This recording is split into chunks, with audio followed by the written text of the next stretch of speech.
భవాని లోకాల నేలే ఓంకార రూపమమ్మా తల్లి నీ మహిమల్ని చూపవమ్మా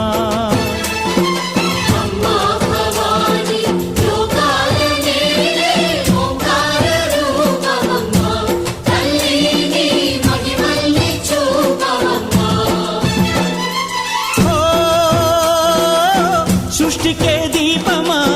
శక్తికే మూలమా సింహరథమే నీదమ్మా అమ్మ దుర్గమ్మ భక్తులను దీవించుమా